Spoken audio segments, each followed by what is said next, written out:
Welcome to Bloodbath and Beyond. Today we review Campfire Tales. Deep in the woods, no one can hear you scream.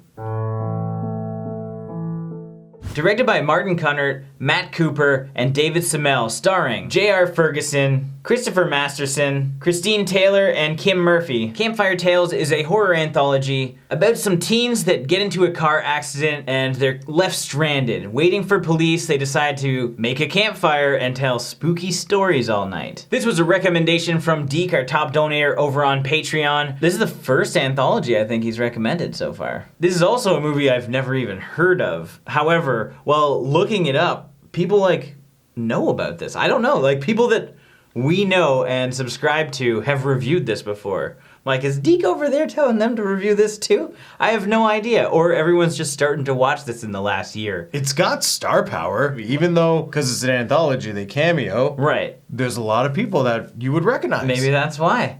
So thank you, Deke. Appreciate it. Now, what did we like? I really liked the wrapper. The idea of teens sitting by the campfire, it's nostalgic for us with Are You Afraid of the Dark? But that concept will never get old. You can make the transitions between the stories feel like a smooth flow. And it's relatable because a lot of people have done this before. They go on camping trips as a kid, or as a teen, or in this case, young adults. You just try and tell scary stories. It's super relatable, and it's fine to just jump into different types of stories in this situation, because usually you have multiple people telling stories, so they have a different spin on things. Maybe somebody likes nudity and gore. Hey there. And so one story will have that, and maybe another one is more of a slow burn style with a nice twist, and so you have one of those. And it's nice that they're able to mix things up, and it plays to the flow of the movie. It did start off a little bit slow, but as we kind of got into things, the stories are really interesting and engaging the whole time. Yeah, we get 3 solid short films that are different in their own way. This is all really hard to talk about because the only reason that you would want to watch this is for the reason why these shorts would be good, and it's always the punchline at the end of a campfire tale where you're like, oh shit!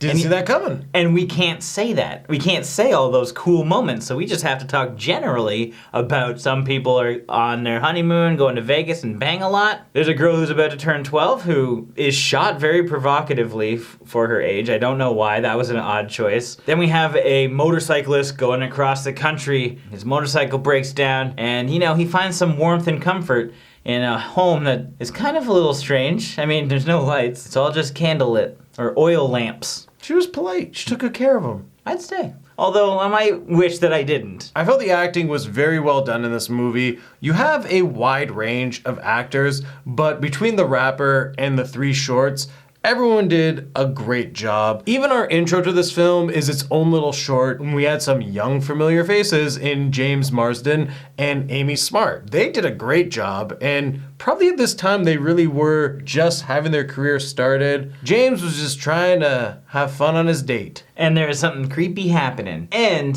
it was funny because once you know it's Cyclops, he'd constantly turn around and the light would be right across his face. And you're like, okay, just a little bit of a laser, just shoot right out of there, please. I think the most shocking of the actors is Christopher Masterson, because he's such a baby in this film. And Malcolm in the Middle came out a few years later, and he played Francis on that show, the oldest brother. So... Oh, you're right. And he looked like a young baby here. His curls weren't even coming in. And then you got Christine Taylor, who's making her rounds in horror again. She was in The Craft. But everyone kind of knows her as Ben Stiller's partner in crime. She's in all of the movies. So it's... Wedding Singer, Zoolander. Dodgeball. You're right. I didn't catch that. I didn't know until just now, which is odd. She has not aged one bit. Why, she's still 17? She looks exactly the same. This girl has found the fountain of youth. I'm telling you right now. Now, what didn't we like? There's a few things in the shorts that I kind of wish we saw more of. The first one, I wanted to see what the creature was, and you don't really get to see the creature. Even though they're short films, I feel they could have been a little longer and gave a little more. They were good, but maybe they were so good that it made me want more. I agree with being able to see what was really happening and kind of get a little bit more explanation for the first. And you want more explanation for some of the other ones as well. because they have good hooks, and you don't get those. And that's another reason why we don't do a ton of anthologies or review shorts, because they're either too long somehow, and they should have been 5 minutes instead of 20, or they should have been feature lengths. I don't think that anything should be 20 minutes long, other than like Friends. How you doing? They probably could have done away with like the whole 50s intro and just like extended everything by a little smidgen. And I think it would have been cooler, because the first thing didn't really fit in that well, I don't think. It just kind of set the surroundings up. They wanted to play off the idea that the man with the hook for a hand, this was his area. And that is the first classic Campfire Tale, and I totally understand that. But in doing so and making it black and white, maybe it's just me, I don't like black and white films, really, because I'm immediately bored. And so this intro seemed really long, simply because it was black and white almost.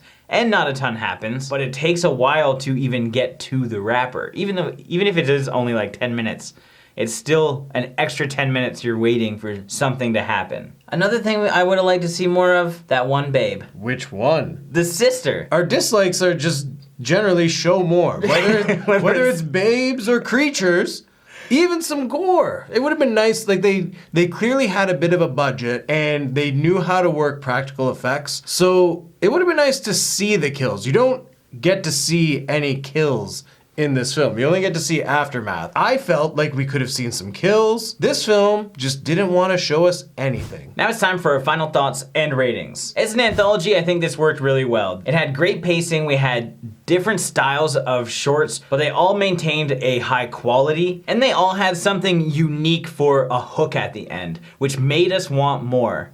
And I think that's the biggest downfall about this movie and shorts in general, is that when done really well, you're gonna leave the audience wanting more.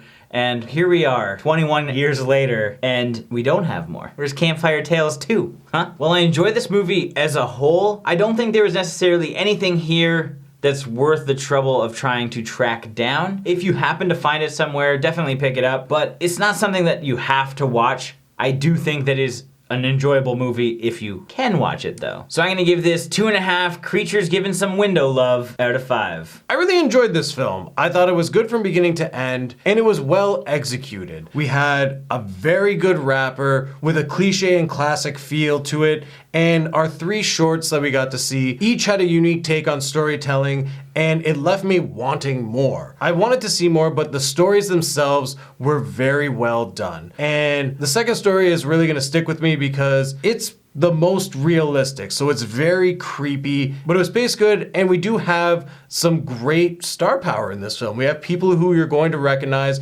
whether it's one of their early films or something later on in their career. It's kind of cool watching and seeing where some of these actors started. For an anthology, it definitely ticked all the boxes for what I would look for in a film, and if you can find this, definitely check it out. So with that being said, I'm gonna give this film 4.5 high-tech chat rooms out of 5. As always, thank you for watching. Like this video and comment below with your thoughts on the film if you've seen it. If you haven't and you do want to check it out, there are links in the description where you can find it. If this is your first time here, make sure you subscribe to the channel, stay updated with everything Bloodbath and beyond.